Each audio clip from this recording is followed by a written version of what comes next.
Terima kasih Pak PMI dan antarkan majelis tadi kita pada pagi hari.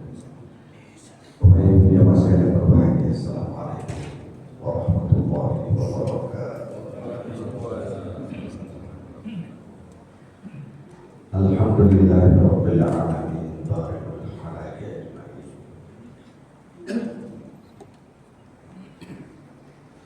Asyhadu an la ilaha illallah wahdahu la syarika lahu, al-malikul haqqul mubin.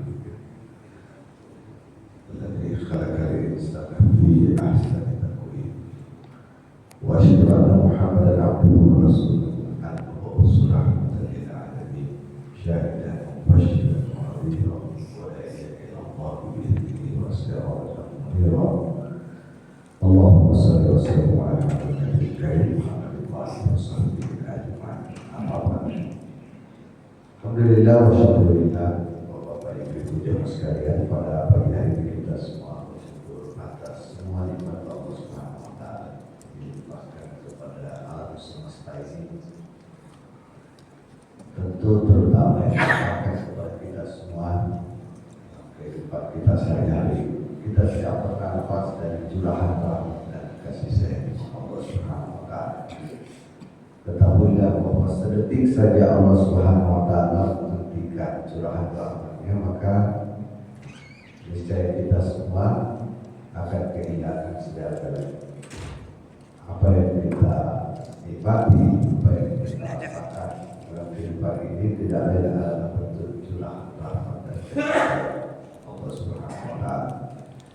Kita kirimkan salam dan salawat serta doa semoga senantiasa Nabi kita, penghulu para dan Rasul Muhammad SAW senantiasa diangkat derajatnya oleh Allah Subhanahu wa taala ke tempat yang terpuji, dan nanti kita semua mendapatkan syafaat kelak dari beliau, insyaallah.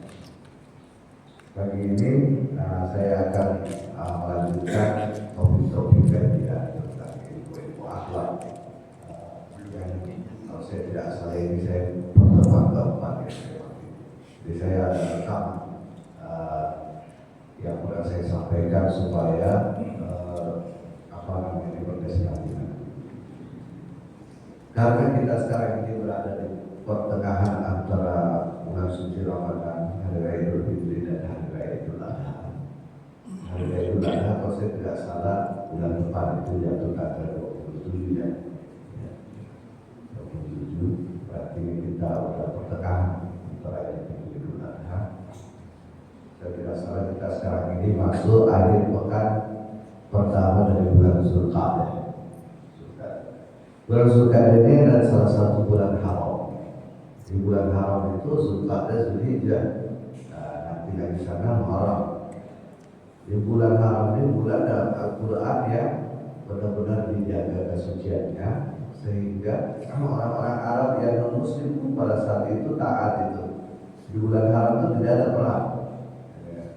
Semua kabilah yang berperang kalau di 4 bulan haram itu menghentikan perang, saling menghormati. Kalau sekarang tidak ada orang menghentikan perang, perang yang perang aja. Dulu orang itu non Muslim menghormati itu perang, apa namanya? Nabi memperkenalkan di bulan yang harus dihormati. Ada penulis Jerman yang sangat terkenal itu bernama Annie Marie Schumann. Ini menulis buku-buku Islam banyak sekali. Sebenarnya orientalis ya, tapi buku-bukunya banyak bermanfaat, terutama tentang sejarah. Jadi ada satu bukunya itu berjudul Waktu dan Tempat Suci dalam Umat Islam. Jadi menurut beliau memang salah satu kelebihan umat Islam ini karena ada banyak waktu-waktu yang dihormati. Salah satunya ya bulan haram itu. Ya bulan haram, bulan suci Ramadan. Jadi kalau setiap pekan kita ada hari Jumat, nah itu kata beliau dalam penelitiannya itu orang Islam ini susah dikalahkan karena banyak sekali waktu-waktu di mana dia kembali kepada agamanya. Jadi kita usah lencengkan dia keluar, kita usahakan umat Islam melupakan agamanya. Tapi sulit karena dia ada banyak waktu-waktu yang sangat sakral. Ya, ada banyak waktu sakral. Nah, terutama yang dibicarakan itu bulan-bulan haram. Nah, bulan haram antara bulan suci Ramadan dan bulan haji, itulah kita mengenal satu kata dalam Al-Quran yang disebut dengan fitrah, yang akan kita lihat pada pagi hari. Dan fitrah di dalam Al-Quran itu cuma sekali disebut, Pak. Ya, sekali saja. Tidak ada tempat lain menyebut kata fitrah dalam Al-Quran kecuali dalam surah 30 ayat 30. Di luar itu ada kata bentuk fitrah, tapi bukan timbangannya bukan fitrah, tapi fatora. Ya. Fatora itu artinya menciptakan. Jadi kalau kita sholat itu kita doa kita baca ini wajah tu wajhiya lillazi fator samawati wal ardh hanifan musliman muhammadan. Itu surah Al-An'am itu. Surah Al-An'am. Dan itu doanya Nabi Ibrahim. Jadi memang kita membaca. Kenapa kita itu kalau sholat, salawat kita selalu menyambung ke salawat. Kenapa kalau kita sholat itu, waktu kita tahiyat, salawat kita selalu disambungkan dengan Nabiullah Ibrahim alaihissalam. Karena Nabiullah Ibrahim alaihissalam ini adalah salah satu ulul azmi, ya, yang memperkenalkan kembali konsep fitrah itu.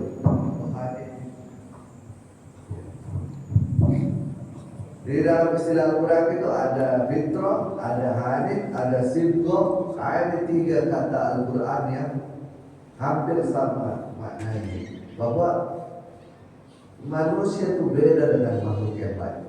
Manusia itu beda makhluk. Dan karena manusia beda makhluk yang lain, berarti persoalan paling pertama yang harus orang perhatikan itu adalah mengenal manusia itu sendiri. Karena kalau orang sudah mau meninggal belum mengenal manusia ini, sesungguhnya manusia ini siapa, makhluk apa, maka dia sebenarnya tidak akan memenuhi tujuan penciptaan itu sendiri. Nah, jadi Nabi Ibrahim adalah Nabi yang pertama memperkenalkan kembali, mengingatkan semua umat manusia di bumi ini tentang hakikat kemanusiaan itu. Tadi kalau kita baca ayat itu, siapa yang menolak, ya, siapa yang menolak ajakan Ibrahim ini, agama Ibrahim ini, maka dia membodohi dirinya sendiri. Sabiha nafsahu artinya membodohi dirinya sendiri. Jadi kalau orang tidak mengenal ajaran Nabi Ibrahim, maka dia telah membodohi dirinya sendiri. Maka itu berat itu.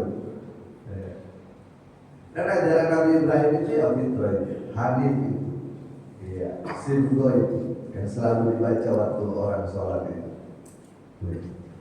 Nah, kenapa itu penting kita bicarakan di antara 2 Idul Fitri dan Idul Adha ini?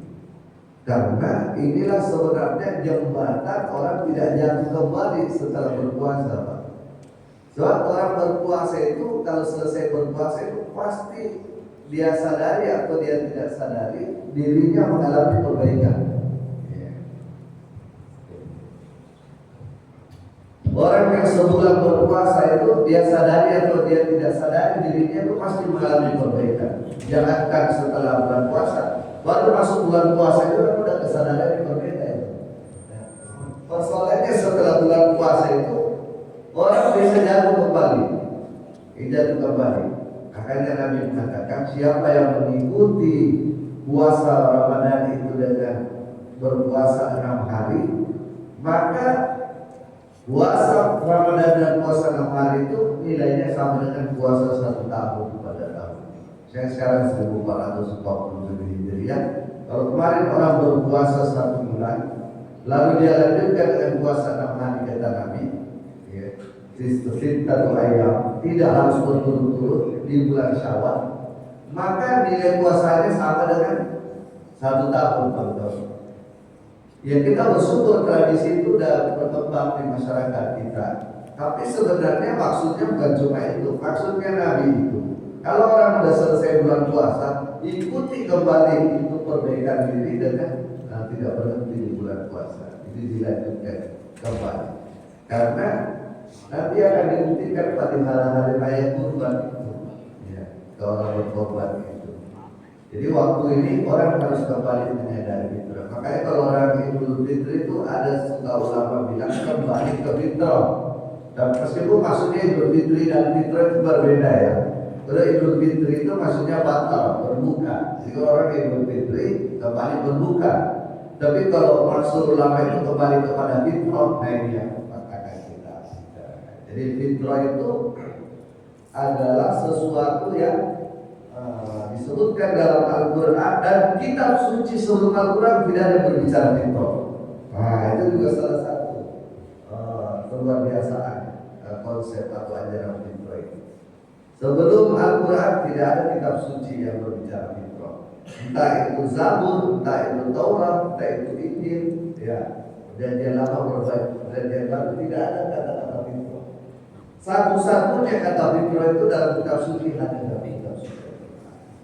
Dan terjemahan Departemen Agama Republik Indonesia tidak berani menerjemahkan kata fitrah itu ke dalam bahasa Indonesia. Tidak ada mau menerjemahkan fitrah dengan kata apa? Ya, tidak bisa. Tidak bisa mau menerjemahkan kata fitrah, tidak bisa. Ya. Dia fitrah tetap berbahasa Al-Quran fitrah. Ya.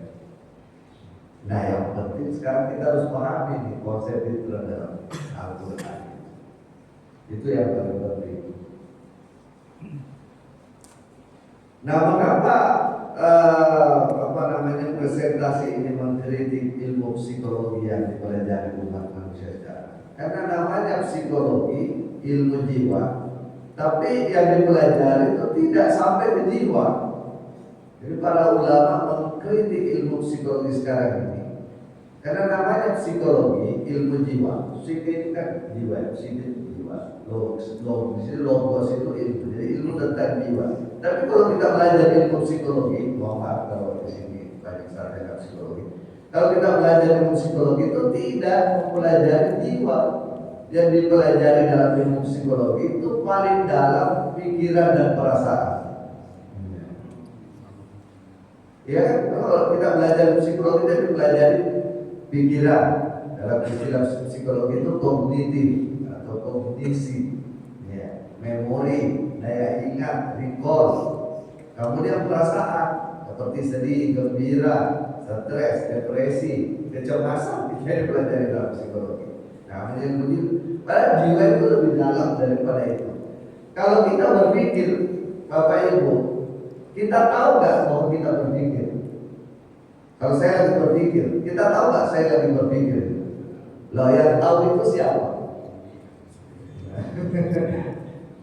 Yang tahu bahwa kita berpikir itu siapa? Berarti kan ada yang lebih di dalam daripada yang berpikir itu. Nah, misalnya kita lagi sedih, kita tahu nggak bahwa kita lagi sedih? Tahu. Nah, yang tahu bahwa kita sedih itu yang mana? Siapa? Itu kan di dalamnya sedih itu. Jadi yang tahu bahwa kita sedih, yang tahu bahwa kita tidak tahu, yang tahu bahwa kita paham, itu di dalamnya itu pikiran dan perasaan. Nah, psikologi tidak membahas. Psikologi tidak membahas itu. Kenapa? Ya, tidak salah karena psikologi lahir dalam abad pencerahan ilmu-ilmu pengetahuan namanya empirisme. Jadi ada seorang ahli ilmu pengetahuan yang lahir di Renaissance Eropa itu namanya John Locke. Dia hanya percaya bahwa ilmu itu baru boleh diambil jadi ilmu kalau bisa dibuktikan secara empiris. Secara empiris maksudnya secara indrawi, ya, bisa diverifikasi di observasi, bisa diuji di laboratorium dan seterusnya. Sedangkan jiwa yang di dalam itu ya nggak bisa dipraktekkan, nggak bisa di. Jadi bukan salah dalam pengertian metodologis, justru ilmu sekarang itu konsisten dalam metodologi, tapi metodologinya mengalami kelemahan. Jadi metodologi yang dibangun oleh John Locke itu mengalami kelemahan. Nah, dari mana kita bisa membahas jiwa ini terutama fitrah itu? Ya hanya agama yang bisa kita gunakan. Jadi ilmu pengetahuan yang ada tidak sampai ke sana. Nah, saya ingin ke pengertian fitrah ya. Fitrah. Jadi secara bahasa fatar itu artinya menciptakan. Fatar. Kalau bapak-bapak ibu tadi baca doa dalam Al-Quran surah Al-An'am ini wajah Tuhan dia dari fatar. Allah itu yang menciptakan langit dan bumi.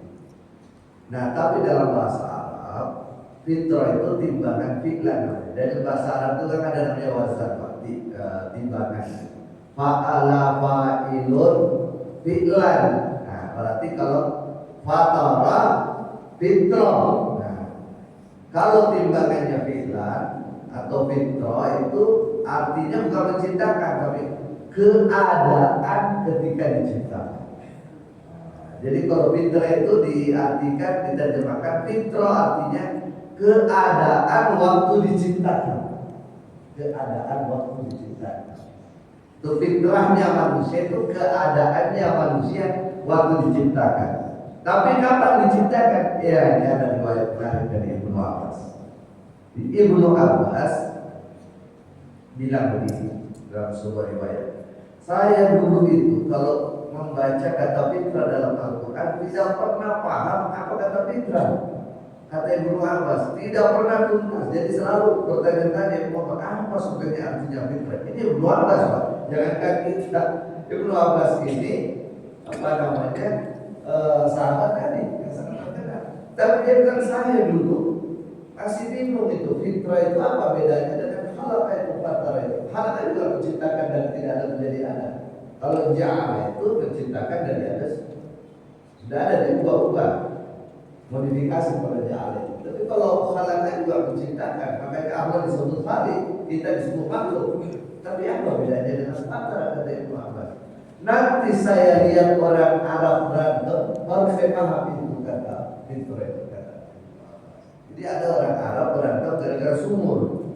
Ya, ini ada sumur diperbutkan sama dua orang Arab. Nah, salah satu orang Arab itu bilang, ana fatara, saya yang pertama bikin itu sumur. Nah, barulah Ibnu Abbas bilang, oh, penciptaan kalau pakai kata halaqah itu penciptakan dan tidak ada jadi ada. Tapi kalau fatara itu penciptaan pertama kali. Jadi tidak ada penciptaan di awal di sebelum daripada fatara. Pertama kali ketika manusia diciptakan keadaannya itu disebut fitrah. Jadi pengertian fitrah ini dari Ilmu Abbas, bukan dari kamus. Dan kalau bapak itu bukan di kamus, fitrah ya fitrah juga gak ada ulama berani menerjemahkan fitrah itu ke dalam bahasa lokal. Jadi kalau dalam bahasa Arab fatara menciptakan, tapi setelah Ibnu Abbas menemukan itu, maka Ibnu Abbas mengatakan fitrah itu adalah keadaan ketika manusia pertama kali diciptakan. Bagaimana keadaan manusia ketika pertama kali diciptakan? Nah, itulah dan dibicarakan dalam Al-Quran itu surah 30 Fitratullah alladzi fatara an-nasa 'alaiha la tabdila li khalqi. Dzalika dinul qayyim. Walakin aktsara menurut Al-Quran, keadaan pertama kali ketika manusia diciptakan itu adalah fitrah dalam keadaan fitrah. Jadi waktu pertama manusia diciptakan itu adalah dia punya ciri Allah, ciri khas Allah. Iya. Nggak ada yang punya ciri Allah itu selain manusia. Fitrah Allah, namanya fitrah Allah. Tidak sama. Ya, Allah dengan selain Allah pasti berbeda. Tetapi ciri Allah, dia khalaqa Adam di suratihi. Adam itu diciptakan dengan gambaran Allah. Iya, cipta Allah. Makanya dalam surah Al-Mu'min, Pak, kalau bapak ibu baca surah Al-Mu'min, mulai ayat 12 sampai 14, waktu cabang bayi itu terbentuk di rahim ibu, ya. Walaqad khalaqnal insana min sulalatin min tin. Surah Al-Mu'min ayat 12 sampai 14. Dan sungguh ketika manusia diciptakan dari salibati tanah, ya, kemudian dia diubah menjadi sperma, kemudian diubah menjadi zigot, kemudian diubah menjadi segumpal darah, kemudian segumpal darah diubah menjadi segumpal daging, kemudian segumpal daging itu diisi dengan kulit, kemudian tulang, kemudian dibungkus dengan kulit. Ketika sudah sempurna itu bayi di dalam rahim itu, ayat itu ditutup dengan tsumma ansya'nahu khalqan akhar. Kemudian ketika sempurna itu bayi di dalam rahim ibu itu, maka Allah mengatakan lalu kami jadikan bayi yang sifatnya fisik itu, ya, sudah sempurna di kepala sampai kaki, kami jadikan dia ciptaan yang betul-betul lain, berbeda. Ya. Tsumma ansya'nahu khalqan akhar. Apa itu manusia itu ciptaan yang lain? Manusia itu ketika ditiupkan ruh ke dalam dirinya berubah menjadi makhluk yang berbeda dengan semua makhluk yang ada. Ya. Itu yang tidak disadari oleh ilmu pengetahuan, Pak. Karena semua ilmu pengetahuan yang namanya biologi, neuroscience, psikologi itu dibangun dengan praktek menggunakan hewan. Iya. Coba praktikum itu Pavlov yang mengatakan, atau teorinya John Locke tabula rasa itu, bahwa manusia itu seperti kertas putih. Itu kan binatang itu. Ya pakai anjing lah, pakai tikus lah, pakai lalu menjadi ilmu. Ilmu itu dikembangkan sekarang. Dari situlah metode pendidikan, mendidik manusia, mengobati manusia. Sekarang, kalau Al-Quran berbeda 100%. Jadi menurut Al-Quran, gak bisa itu pendidikan manusia berangkat dari percobaan selain manusia, karena manusia ini adalah makhluk yang berbeda 100% dengan makhluk yang lain. Tsumma ansya'nahu khalqan. Nah, yang membedakan manusia dan makhluk lain itu adalah fitrah itu. Karena fitrah itu khas manusia. Dan kata fitrah di dalam surat 30 itu hanya berbicara manusia. Jadi tidak ada itu istilahnya kambing punya fitrah. Misalnya ada kambing itu induk kambing itu mencari anaknya. Lalu kita mengatakan itu memang fitrah itu kami begitu. Tidak ada fitrah itu manusia. Nah, jadi selain fitrah itu, selain manusia itu, bawaan itu biasa disebut dalam Al-Quran itu dengan gorizo, ya, atau bahasa Indonesia yang mungkin instingnya, ya, mungkin ya, itu harus dicek oleh ahli bahasa. Apakah gorizo dalam Al-Quran itu sama dengan insting, atau bawaan. Kadang ada orang kalau dia nyari duit nggak mau berhenti. Itu kalau dia dapat sini mau lagi lebih banyak, Terus itu memang fitrahnya manusia itu salah. Bukan itu yang masuk fitrah. Bukan itu nggak ngerti fitrah itu. Dia orang tidak mau berhenti nyari duit, nyari makan, nyari kekuasaan, nyari istri. Itu bukan fitrah, yaitu insting. Itu bawaan. Itu ada pada binatang juga itu. Pada binatang. Cuma binatang tidak punya akal, jadi dia tidak bisa lebih pintar cari itu. Tapi kalau fitrah, nah berbeda Pak fitrah ini. Nah fitrah inilah yang manusia kehilangan itu sebenarnya sekarang. Dia tidak pahami hakikat diri. Sehingga dikiranya manusia itu hanya punya pikiran perasaan, udah paling dalam. Kalau perbaiki pikirannya, perbaiki perasaannya. Psikologi mengajarkan itu. Tetapi Al-Quran mengajarkan sesuatu yang lebih dalam, yaitu fitrah. Jadi saya ulangi lagi, fitrah ini setelah kita berpuasa dan akan masuk bulan ini harus kita sadari, itulah asal penciptaan kita yang sejati, yang paling pertama. Gak bisa lah tabdila di hal kita, dia gak bisa dipisahkan dengan diri kita. Kalau pikiran-pikiran kita bisa dirubah, perasaan kita bisa dirubah, tapi fitrah itu tidak bisa. Nah, fitrah ini tidak bisa dirubah. Yang bisa adalah fitrah itu tertutupi saja. Dia tertutupi. Tertutupi itu maksudnya dia tidak muncul. Saya biasa mengatakan bahwa semua orang itu tahu ketika mana benar mana salah. Itu salah satu fitrah itu. Salah satu fitrah itu adalah semua orang tahu mana benar mana salah. Tetapi ada suatu saat ketika tertutupi fitrah itu, orang tidak bisa membedakan mana benar mana salah. Dan bentuk paling ekstrim adalah ketika ada anak cucu Anda menganggap baik apa yang salah. Dia menganggap baik.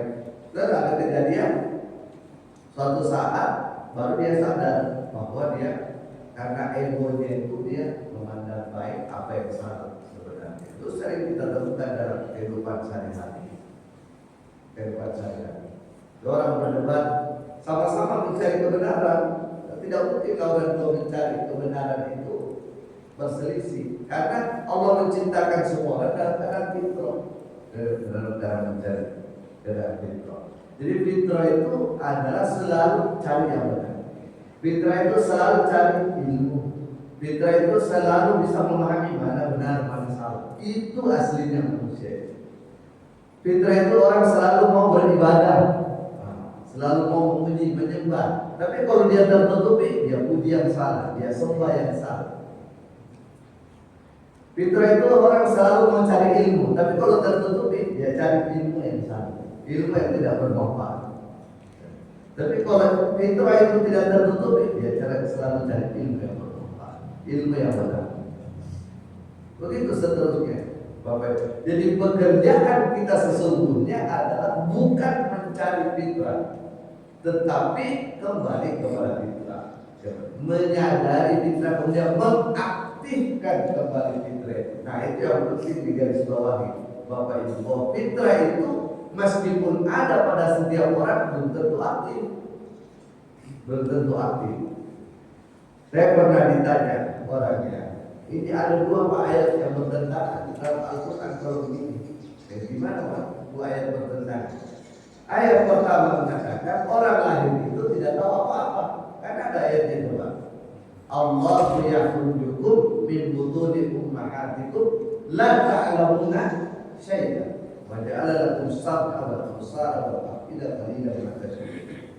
Allah mengeluarkan kalian dari perut ibu kalian dalam keadaan tidak tahu apapun. Ada ayat itu.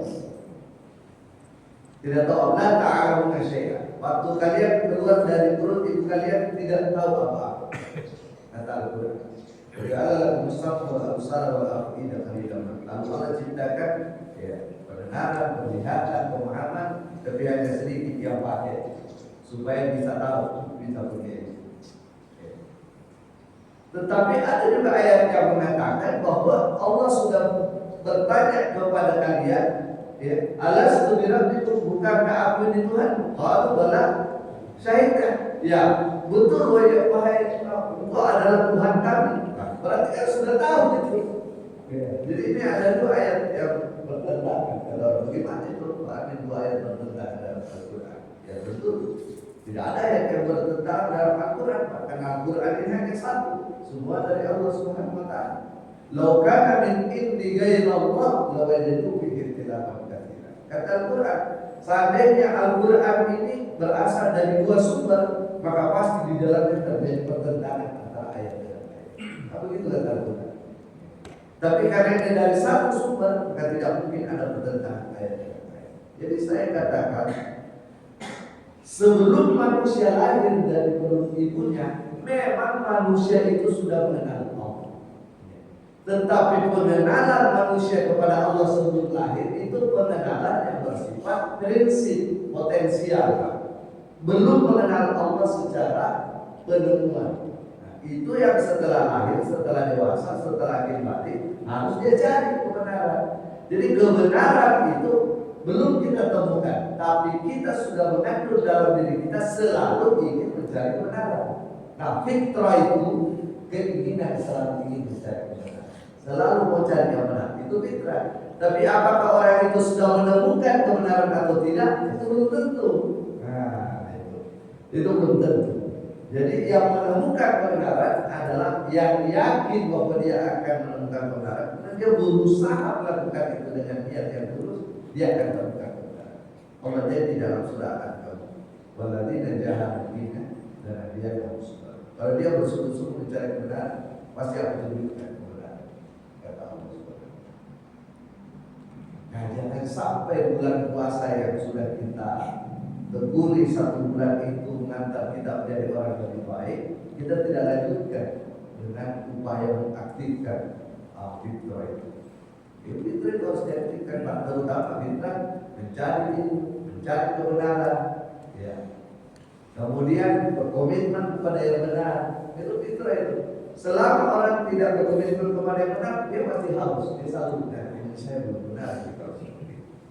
Nah, kalau orang mematok dirinya, menghalangi dirinya, tidak melanjutkan pencarian kebenaran, ya dia sebenarnya menolak fitrahnya. Itulah yang dikatakan imam kita tadi.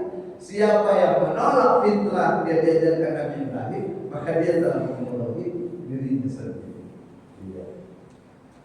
Kata Ibrahim, sabiha nafsahu. Kalau dia tolak itu fitrah yang diajarkan Nabi Ibrahim, dia memenuhi dirinya sendiri.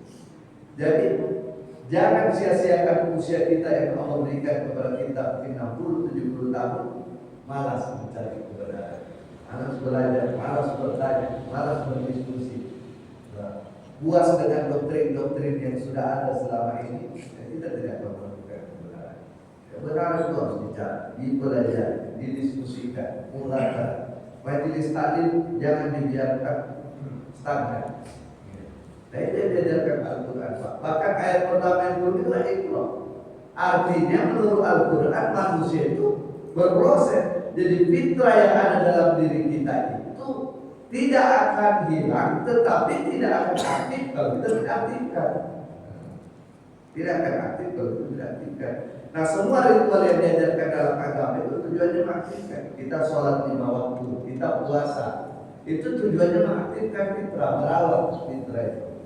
Ya, dengan situ Nabi mengatakan niat yang paling menentukan itu kalau bisa beribadah beramal. Kalau dia tidak mendasari setiap amal, maka dia tidak berfungsi mengingatkan kita kepada fitrah.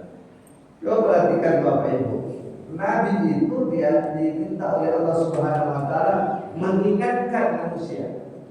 Karena ada ayat dalam Al-Quran kepada Nabi, "Fadzakir innama anta mudzakir," atau ayat lain, "Fadzakir in nafa'ati dzikra."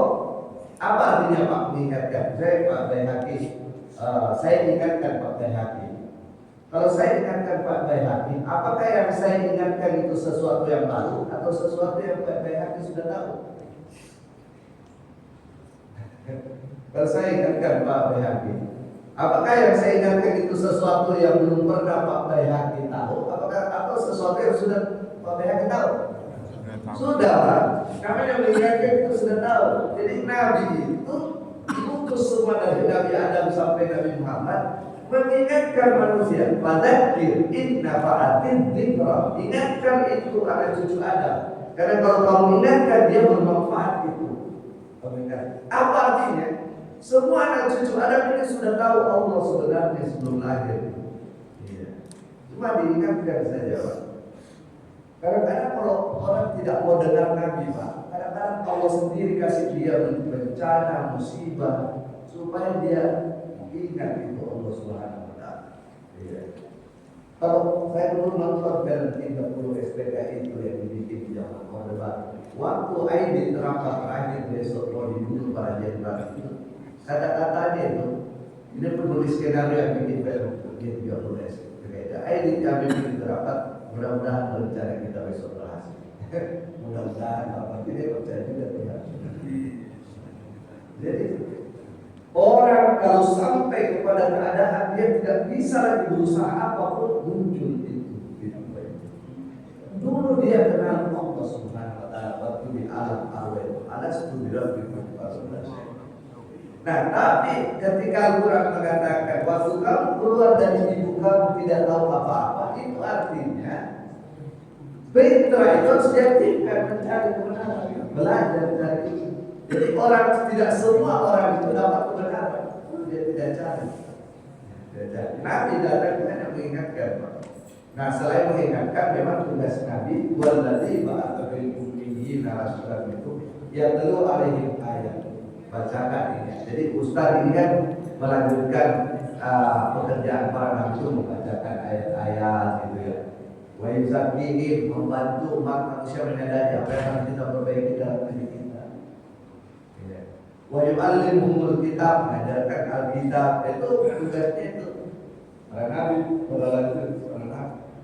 Makanya Nabi kadang mengatakan balik anni walau ayat, sampaikan dari itu meskipun berbayar. Maksudnya bantulah para nabi itu menyebarkan itu kitab dibaca. Kalau tidak mampu ya bapak-bapak wakaf Quran ya, taruh di masjid. Mungkin ada orang baca mengerti dengan peraturan kita. Ya insya Allah kita bagian dari orang yang menyampaikan dari salah para nabi yang sudah itu. Biasakan wakaf Al-Quran, wakaf buku ya. Wakaf tanah penting, tetapi sesungguhnya di dunia ini yang paling dibutuhkan manusia adalah cahaya ilmu supaya kembali menyadari fitrah ini. Itulah tugas para nabi juga. Ya wakaf tanah penting, kan orang untuk bangun pesantren, bangun sekolah. Tapi kalau sudah dibangun masjid, bangun pesantren, bangun sekolah, terus orang tidak belajar di situ, tidak melanjutkan misi para nabi ini, manusia tidak berkembang. Nah, jadi itu yang kita sadari apa yang diteruskan di bulan Zulhijjah ini adalah bulan mengaktifkan kembali fitrah. Jangan jadi jatuh saja kembali kepada fitrah. Diaktifkan kembali fitrah itu supaya di dalam ini sadar. Sebenarnya di jiwa kita yang paling dalam ini kesadaran yang mengamati diri kita, yang mengamati kita berpikir, yang mengamati kita merasakan, yang mengamati diri kita frustasi, yang mengamati diri kita optimis, yang mengamati itu, yang menyadari itu adalah inti diri kita. Nah itu aslinya dia itu loh, dia selalu benar. Tapi karena kita hidup itu udah puluhan tahun itu udah lapisannya udah banyak, udah lapisannya yang harus dibongkar ini udah banyak. Tetapi agama selalu mengajarkan yang harus kita perbaiki itu dari dalam. Ilmu akhlak itu diperbaiki dari dalam. Nabi bilang takwa itu di sini. Takwa di sini. Nabi bilang, maksudnya takwa itu di dalam, maksudnya gimana itu? Dan kalau kita buka dada juga nggak ada takwa di dalam. Maksudnya Nabi bilang takwa di sini. Nah kalau dibuka itu tak ada juga takwa di dalam. Maksudnya, nah itu takwa itu di bagian dalam. Kalau yang bagian luar itu perbuatan. Ya orang berkurban, Pak. Al-Quran mengatakan la yanaluhu luhumuha wala dima'uha wala yanaluhu taqwa. Tidak sampai kepada Allah daging dan darahnya kurban. Yang sampai kepada Allah adalah takwa. Di mana itu takwa? Kata Nabi di sini. Ya, di mana itu di sini? Di dalam, Pak. Di mana itu di dalam? Di kesadaran. Kesadaran. Jadi semakin kita sadar kita itu terkait dengan tersambung dengan Allah, kita sholat pun kita yakin kita sholat ini karena Allah yang diangkat. Apalagi kalau yang lain bersedekah, berbuat baik, cari rezeki untuk anak istri, semua kita sadar itu Allah yang kasih, Allah yang gerakkan. Nah itu fitrah itu. Kapan orang lupa memisahkan antara diri kita dengan Allah? Orang itu tertutup fitrah. Selama dia tertutup, makanya kenapa itu orang kalau berhubungan suami istri harus mandi besar, Pak? Mandi apa namanya? Junub. Ya. Kenapa orang berhubungan suami istri harus mandi junub? Kenapa nggak wudu aja? Kan najis ya. Kenapa nggak wudu? Nah, mohon maaf, karena orang berhubungan suami istri itu kadang ada yang lupa kepada Allah. Ada yang lupa kepada Allah. Maka dia setelah itu dia harus mandi, karena di perbuatan yang lain rata-rata orang ingat Allah, tapi di perhubungan orang bisa lupa. Nah ketika itulah dia harus mandi. Jadi tidak boleh ada orang lupa kepada Allah. Ketika dia lupa, ya berarti dia terpisah dari Allah. Ketika dia tidak sadar Allah, dia terpisah dari Allah. Dan itu dari dalam diperbaiki.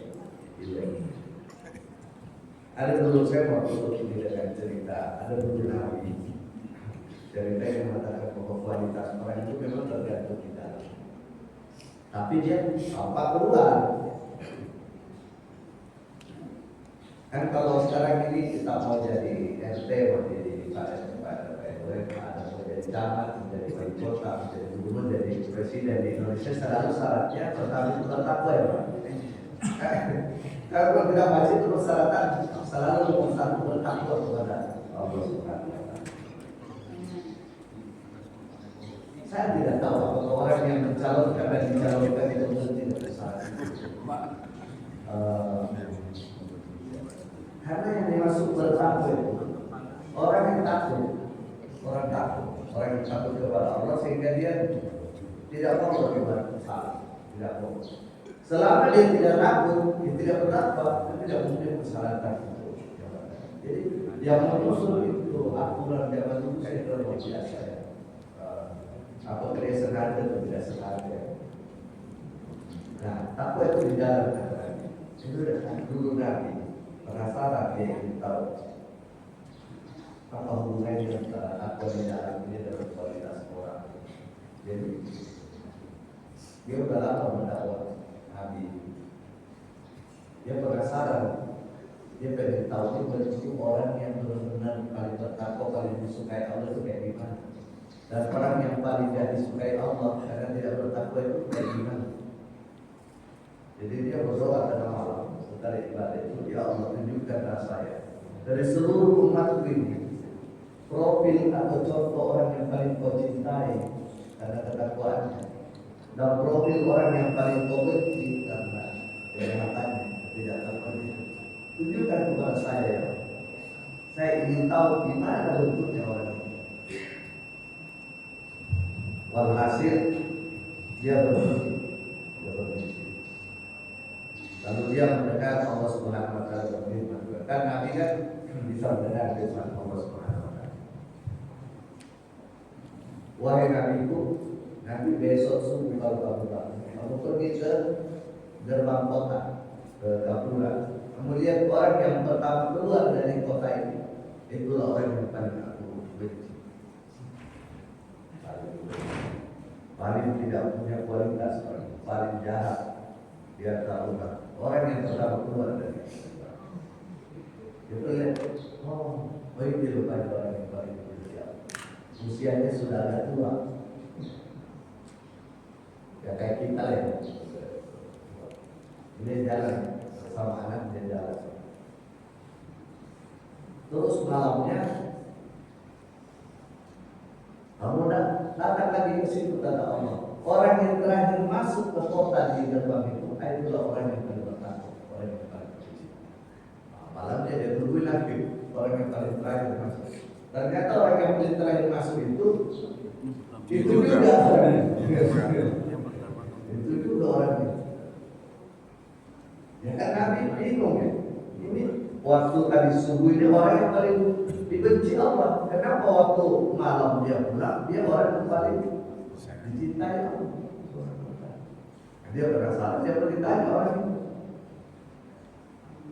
Sebenarnya kamu ini siapa? Kenapa kamu waktu keluar subuh-subuh kamu orang yang paling dibenci Allah? Oh itu masuk akal itu ya Nabi Allah. Saya itu orang yang paling banyak dosa di muka.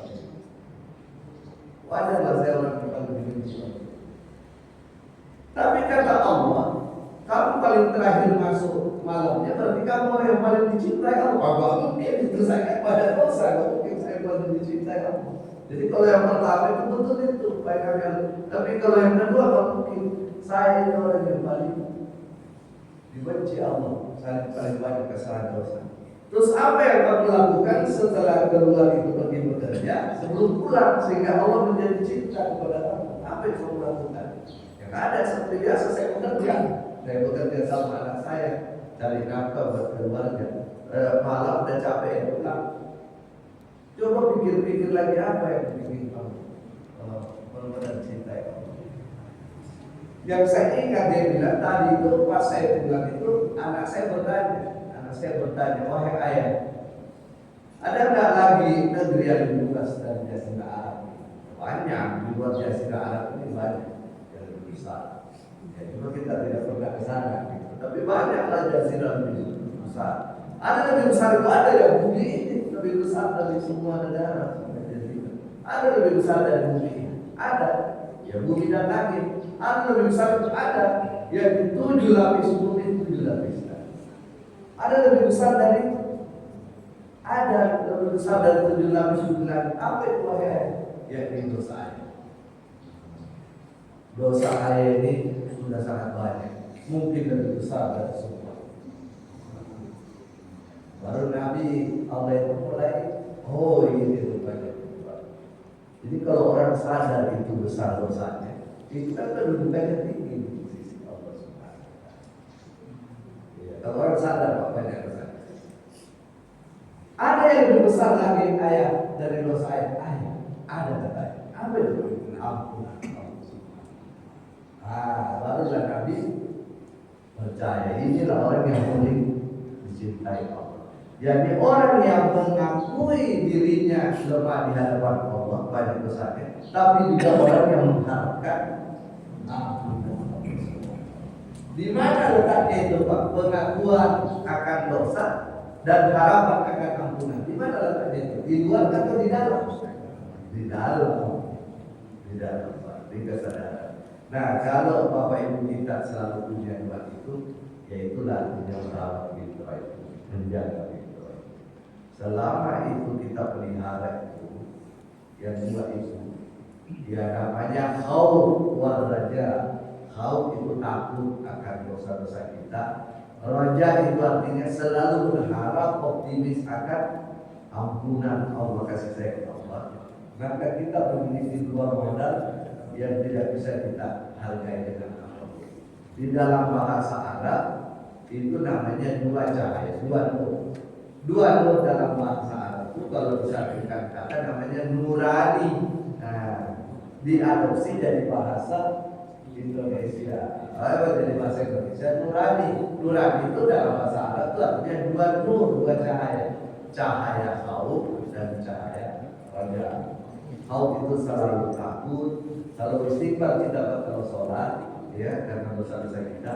Tapi juga selalu minta kepada Allah, itu namanya apa? Kalau istighfar itu mohon ampun, kalau meminta itu raja berharap. Jadi jangan pernah berhenti begini, jangan juga pernah berhenti istighfar. Menangislah dalam istighfar, tapi tersenyumlah dalam permintaan. Nah mulailah dari dalam itu, nah baru dia keluar. Itulah akhlak. Jadi kalau dari dalam dia memperbaiki keluar, inilah akhlak. Bedanya akhlak dengan etika modern. Bedanya akhlak dengan tata kerama yang diajarkan orang tua. Di situ.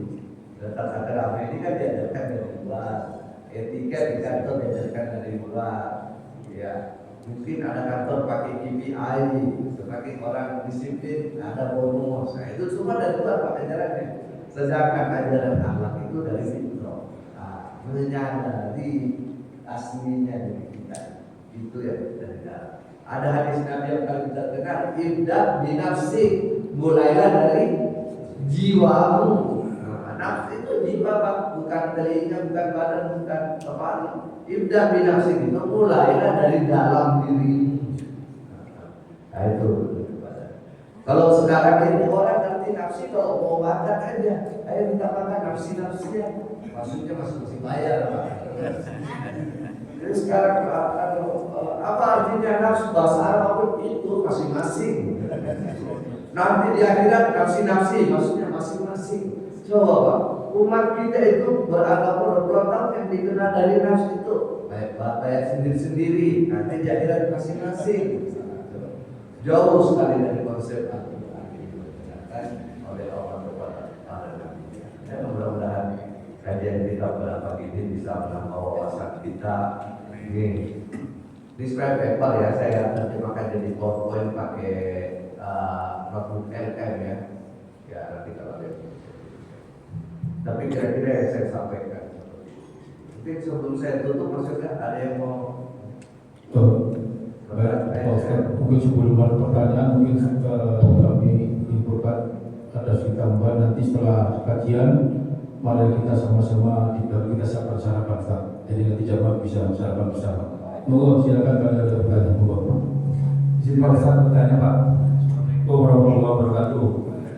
Pak Ustaz, saya pernah baca ada 4 perkara ketika manusia itu sudah di dalam rahim seperti ditentukan tentang rezeki, amal, azal dan baik buruknya Pak Ustaz. Mau penjelasan lebih detail, saya agak kurang jelas tentang keadaan dia, takdir dia sudah ditentukan baik buruknya sejak saya di kandungannya itu gimana Pak Ustaz? Mohon maaf. Terima kasih warahmatullahi wabarakatuh. Salam. Jadi jangankan Allah Pak, kalau manusia pun menciptakan sesuatu itu semua kita sudah tentukan. Misalnya Pak Mustaqim bikin pesantren. Dari awal udah tentukan tuh, ini nanti ruangan ini nanti yang jaga ini. Udah ada semua di sini nih, di pikirannya Pak Mustaqim. Nanti yang satpam yang direkrut ini, kualifikasinya ini, sudah ada. Meskipun belum terjadi, tapi sudah ada semua di kepalanya yang bikin itu. Manusia saja begitu, Pak, apalagi Allah Subhanahu wa taala. Jadi Allah sudah menentukan semua segala sesuatu itu ciptaannya dalam ilmunya Allah Subhanahu wa taala. Itu namanya qadar. Dan ketika terjadi dalam alam eksternal, realitas, itu namanya takdir. Nah, itu dulu Pak, bedakan antara qadar dengan takdir. Nah, takdir itu biasa juga disebut qadar, sehingga orang mengatakan beriman kepada qadar dan qadar. Nah, qadar itu yang ada dalam ilmunya Allah, ketentuan Allah, tetapi belum terjadi di alam realitas. Kalau terjadi namanya takdir. Nah, pertanyaannya, apakah takdir yang akan terjadi itu bisa berubah dari yang sudah ditentukan termasuk 4 hal tadi itu? Bisa. Kalau Allah menghendaki, Pak, siapa Mustaqim udah menentukan nanti ciri satpamnya itu begini nih, tapi ternyata ekonomi berubah, Pak, krisis.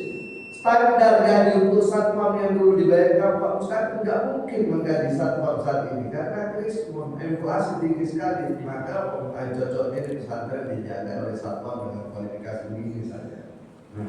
Apakah Pak Mustaqim tidak tahu karena perubahan itu? Justru karena tahu. Jadi kritik orang Yahudi terhadap konsep takdir, dia kira kalau takdir Allah begitu, Allah tidak tahu. Justru karena Allah tahu, Allah bisa ubah gitu karena sesuai pengetahuan Allah Subhanahu. Karena ada itu dalam ilmu Allah Subhanahu wa taala. Ya. Satu waktu di masjid di Madinah, Ali bin Abi Thalib nyender di sini ada balon. Balon itu kayak udara itu. Ali bin Abi Thalib khawatir jatuh menimpa kepalanya. Jadi dia pindah ke ada kontrol. Para sahabat menggunakan dalil-dalil seperti Ya'dil Mu'minin. Kalau kamu sudah ditakdirkan kena balon, meskipun kamu pindah pasti kena juga. Tapi kalau kamu sudah ditakdirkan tidak kena, tetap di situ juga kalau bakalan kena. Kita kira-kira sependapat kan kita itu dengan. Kan tidak ada yang sependapat di sini Pak. Itu namanya dalil dipakai di luar fitrah, Pak. Karena fitrahnya orang tidak percaya itu. Ya, fitrahnya orang yang harus pindah, Pak.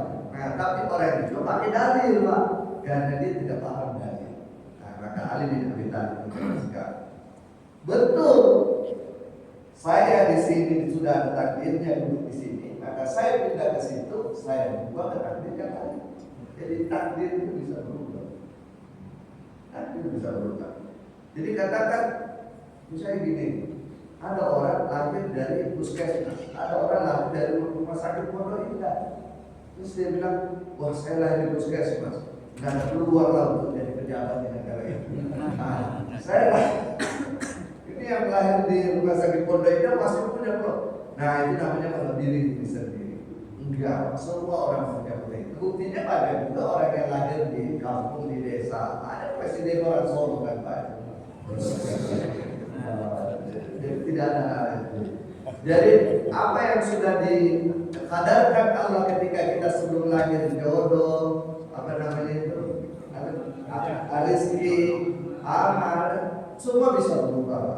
Semua bisa berubah. Misalnya kita ditakdirkan dulu Allah takdirkan ini Abi Bakri contohnya ya 65 tahun.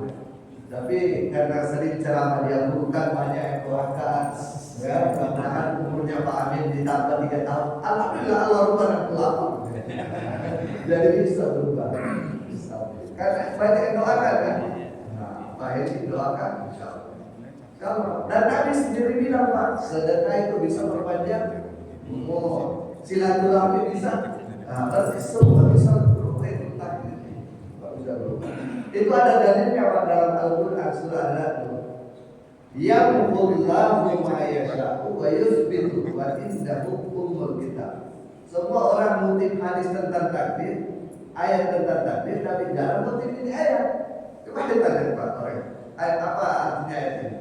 Yamhullahu ma yasha'u wa yuthbitu wa indahu ummul kitab. Allah bisa hapus apa yang dia sudah tetapkan, dan Allah bisa tetapkan lagi apa yang dia tetapkan. Wa indahu ummul kitab, karena di sisinya ada ummul kitab. Sedangkan ketetapan itu namanya kitab. Kalau di sisi Allah ummul kitab, ibunya kitab. Nah, berarti kan dia bisa ubah apa yang dia sudah tetapkan. Jadi insya Allah itu bikin kitab ini Pak. Dan itu tidak dimiliki agama lain. Konsep Islam sangat progresif. Semua bisa diubah oleh Allah Subhanahu wa taala kalau Allah kehendaki. Kalau Allah lihat ini penting dibuat, Allah buat, tidak ada masalah. Tapi Allah buat dia kita, usaha kita, doa kita, dia Allah Subhanahu wa taala. Ya. Ada orang sudah tidak cocok sama istrinya. Dia bilang memang ini sudah ditakdirkan Allah. Kasihan banget Pak hidup kalau kayak gitu. Jadi dia dia nikah beberapa tahun tidak cocok sama istrinya. Ya mungkin memang Allah takdirkan untuk kasihan banget hidup seperti itu. Padahal dia sebenarnya kurang usaha aja memperbaiki istrinya. Kurang belajar cara berumah tangga. Itu sudah dicontohkan Nabi. Ujung-ujungnya Tuhan yang disalahkan Pak. Takdir memang kejam. Ada lagi lagu gitu. Takdir memang kejam. Nggak ada takdir Allah yang kejam. Semua takdir Allah itu yang terindah. Cuma ada manusia aja kan itu kurang berusaha, kurang bersyukur, Tuhan gue yang disalahkan. Satu lagi maksudnya. Ada saya Ustaz. Di dalam surat Al-Baqarah, ketika Allah meminta Nabi Adam untuk mempresentasikan kepada malaikat, itu dia akan memberi nama-nama. Artinya dalam hal ini konteksnya fitrah itu sebagai kita sebagai manusia dan sebagai khalifah di muka bumi ini. Di pertanyaan saya antara free will dengan fitrah ini gimana? Kan manusia diberikan kebebasan berkehendak itu Ustaz. Jadi manusia ini aja ingat tadi di perbaiki kalimat ini. Manusia bebas memilih, tapi kebebasan memilih manusia berada di bawah kekuasaan Allah. Jadi Pak PHK ada anak kuliah luar kota, kasih jatah sebulan misalnya 3 juta untuk jajan, beri kebebasan dia memilih. Kan dia diberi kebebasan Pak, tapi kebebasan dia membelanjakan itu berada dalam kekuasaan orang tua.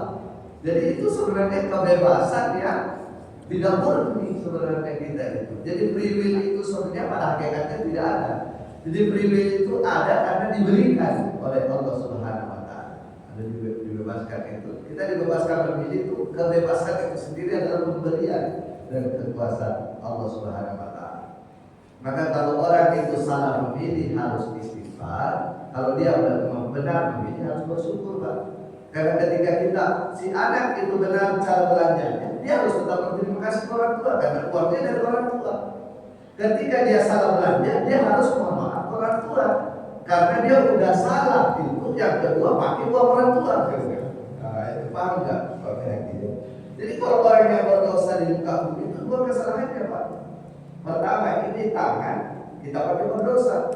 Kedua ini tangan bukan punya kita. Udah dikasih Allah dipakai lagi salah gitu. Dua. Jadi gak ada itu free will murni sebenarnya dalam konsep Al-Quran. Kebebasan free will murni itu ada kan di luar Islam. Jadi free will dalam Islam itu kebebasan memilih, kebebasan itu sendiri adalah pemberian dari Allah Subhanahu wa taala. Nah, tapi waktu saya bisa bersedekah, apakah saya melepaskan diri dari Allah? Enggak, orang yang bersedekah tangan Allah. Makanya kan ada orang bersedekah itu bilang Pak, ini Allah titipkan saya, Allah titipkan rezeki ke saya, ini hak Bapak gitu. Jadi dia itu nggak bisa lepas dari Allah, nggak bisa lepas dari Allah. Tapi tidak bisa juga melimpahkan kesalahannya kepada Allah gitu. Misalnya saya mau mukul orang itu bawa saya ke pengadilan. Nah, ini Pak Amin mukul saya, terus saya bilang enggak, ini pelanggaran saya, ini pemberian apa ini yang mukul aku? Itu yang salah itu jadi. Akan ada orang, kenapa Bapak tidak pergi sholat subuh? Allah tidak bangunkan saya waktu sholat subuh.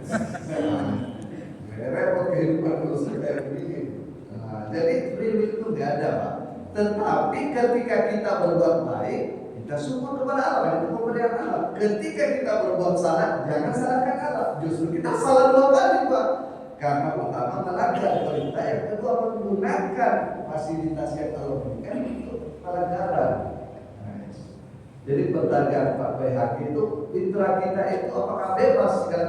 Dia bebas karena diberikan kebebasan, tapi kebebasan kita itu berada dalam kekuasaan Allah Subhanahu wa Ta'ala. Nah, ada kalimat lebih pendek lagi.